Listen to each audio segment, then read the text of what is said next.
6 مہینے بعد، سال بعد پھل نہیں دیتا، ایک پروسیس سے گزر سے کئی سالوں کا مرحلہ ہے کہ کھجور کا درخت جوان اور پھلدار ہو۔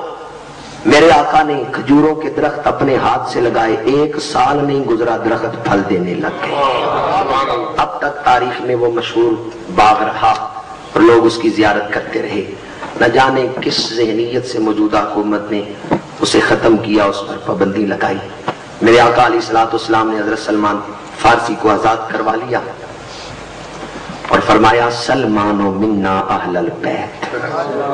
ذرا اپنے دل کے کانوں سے سننا، صحابی آیا حضور کی خدمت میں، سلام پیش کیا، حضور نے جواب نہیں دیا۔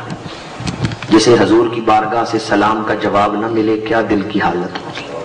یا رسول اللہ مجھ سے کیا خطا ہوئی آپ نے جواب نہیں دیا؟ فرمایا تیرا کوئی سلمان فارسی سے جھگڑا ہوا ہے؟ تو نے سلمان فارسی کو کوئی ناراض کیا ہے؟ عرض کیا ہاں یا رسول اللہ، کل میرا ان سے کوئی شکر رنجی ہوگی، کوئی اختلاف ہوا، شاید ان کا دل دکھ گیا ہو۔ فرمایا سلمان فارسی کی کوئی برادری نہیں مدینے میں۔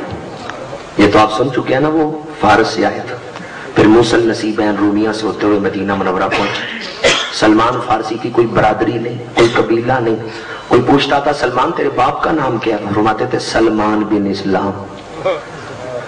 میرے آقا علیہ الصلوۃ والسلام کی خدمت میں صحابی نے سلام پیش کیا، حضور نے جواب نہیں دیا۔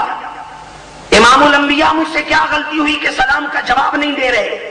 فرمایا تو نے سلمان فارسی کا دل دکھایا ہے، جب تک سلمان راضی نہیں ہوگا اللہ کا رسول بھی سلام کا جواب نہیں دے گا۔ جاؤ پہلے جا کے اسے راضی کرو۔ کوئی یہ نہ سمجھے کہ سلمان مدینے میں تنہا ہے، اکیلا ہے، اس کی برادری کوئی نہیں، اس کا قبیلہ کوئی نہیں، اس کی پشت پہ ہاتھ رکھنے والا کوئی نہیں۔ فرمایا سلمانو منا اہل البیت، اے اہل مدینہ کان کھول کے سنو، سلمان میرے خاندان میں سے ہے، سلمان میرے اہل بیت میں سے ہے، جس کا کوئی نہیں اس کا اللہ کا رسول ہے۔ یہ دن رات آنکھیں نم کس لیے ہے غم خار آقا تو غم کس لیے ہے؟ گناہگار گھبرائے اب کون ہے ہمارا تو سرکار بولے۔ حضور مدینہ منورہ گلی سے گزر رہے ہیں، ایک نیم پاگل مجذوبہ عورت نے حضور کو روک لیا اور دھوپ میں کھڑا کر کے اپنی گفتگو کرنے لگی۔ صحابہ آگے بڑھے، یا رسول اللہ صلی اللہ علیہ وسلم یہ تو نیم پاگل عورت ہے، آپ اس کے پاس کیوں کھڑے ہو گئے اور بے مقصد گفتگو کر رہی ہے؟ یا رسول اللہ آپ آگے چلیں، اس کو چھوڑ دیں۔ حضور مسکرائے، فرمایا اس کی کوئی نہیں سنتا اور میں بھی نہ سنوں تو اس کا دل ٹوٹ جائے گا۔ جس کی کوئی نہیں سنتا اس کی اللہ کا رسول سنتا ہے، پر کوئی سنا کے تو دیکھے۔ شرف الدین بصیری کی سنی ہے یا نہیں سنی؟ مولا یا صلی وسلم دائما ابدا علی حبیبک خیر الخلق کلہم۔ 4 دانگ عالم میں یہ قصیدہ مشہور ہو گیا۔ کیوں مشہور ہو گیا؟ اللہ کا نبی جو سننے آ گیا ہے، اللہ کے نبی نے جو قبول فرما لیا۔ فرمایا جس کی کوئی نہ سنے اس کی میں سنتا۔ کوئی حضور کا بن کے دیکھے پھر دیکھے میرا نبی کرم کتنے کرتا ہے۔ جناب سلمان فارسی نے مہر نبوت دیکھی، مہر نبوت کو چوما، اشکوں کا نذرانہ پیش کیا، حضور نے اپنی غلامی میں نے قبول فرمایا۔ آج حضرت سلمان فارسی کا نام آتے ہیں نگاہیں ادب سے جھک جاتی ہے۔ حضرت سلمان فارسی نے اسلام قبول کیا، مہر نبوت کو دیکھ کے قبول کیا، اور اللہ نے فرمایا تھا کاف ہا یا عین صاد، محبوب ایسی صورت بن جاؤ لوگ دیکھتے تجھے جائیں مانتے۔ دیکھنے والے تو کہا کرتے ہیں اللہ اللہ، یاد آتا ہے خدا دیکھ کے صورت تیری۔ باشعور خوش نصیب غیور مسلمانوں، رات گئے تک حضور کے ذکر میں بیٹھنے والوں، میری دعا ہے اللہ تعالی ہم سب کو مہر نبوت کی زیارت عطا فرمائے۔ جس مہر نبوت کا میں نے ذکر کیا ہے، اس مہر نبوت کی تو تصویر نہیں ملتی کیونکہ یہ تو جسم مبارک کا حصہ تھی، پر ایک دوسری مہر ہے جس کی تصویر مل جاتی ہے، وہ مہر جو حضور خطوں پہ لگاتے تھے، اس مہر کی تصویر ملتی ہے، لیکن وہ آج میرا موضوع نہیں تھی۔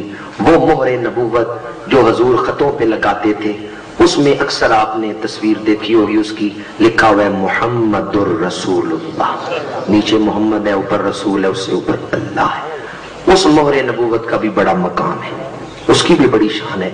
اگر آپ اسے گھروں میں رکھیں گے یا اس کا دیدار کریں گے تو وہ بھی بڑے ہی ایمان افروزی اور سعادت کا باعث ہے.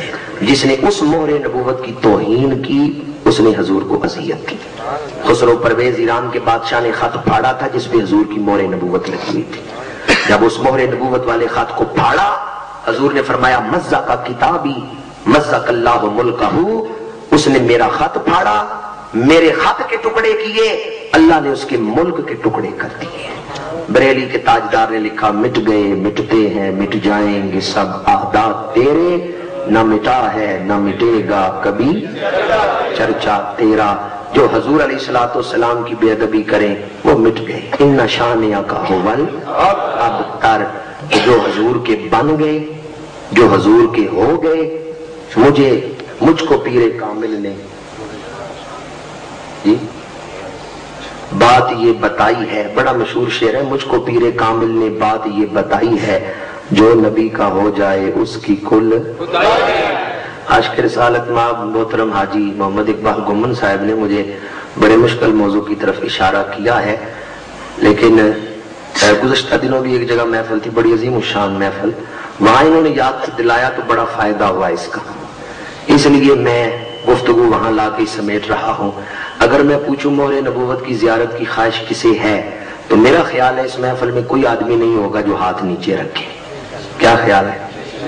ہر آدمی. میں نے کہا نہیں کہوں گا آپ کو، لیکن اس نعرے پہ کہوں گا کہ غلامی رسول میں موت بھی، اور اس پر ایک نہیں ذرا دونوں ہاتھ اٹھا کے غلامی رسول میں موت بھی. غلامی تھک تو نہیں گئے ہاتھ نیچے کر لیں. جوان تو تھکتے نہیں، اور عشق کے سفر میں پیر رکھ کے تو پھر بندہ تھکتا نہیں. اے مرداں دے اے درداں دے قصے تے مرداں دے قصے، ذرا وقت دے سو سنے ساں کنہ سے. غلامی رسول میں موت بھی، غلامی رسول میں موت بھی. اب یہی حاضرہ چہرے پہ پھیر لیں. کوئی چیز ہاتھ میں آئی ہے؟ ماشاءاللہ بعض ہاتھوں میں تو داڑھی شریف آئی ہے اور وہ خوش ہیں، لیکن بعض ہاتھوں نے اٹھا کے ہاتھ نعرہ لگایا موت بھی قبول ہے، پر چہرے پہ ہاتھ پھیر کے کہا داڑھی شریف قبول نہیں.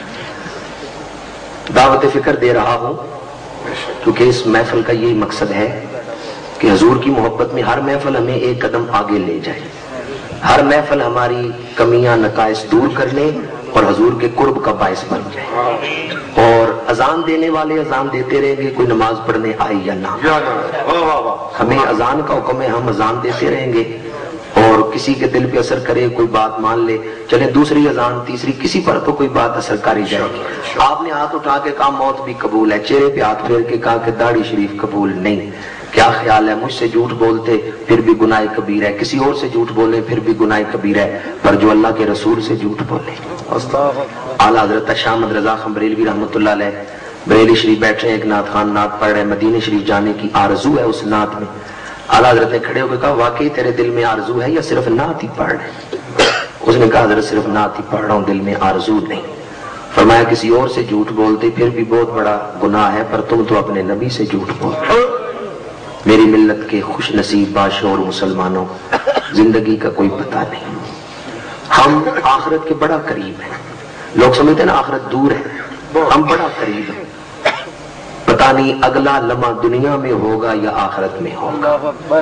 اس لیے آئیں آج کی اس محفل میں اپنی تمام تر نفسانی خواہشات کو چھوڑتے ہوئے ایک فیصلہ کر لیں.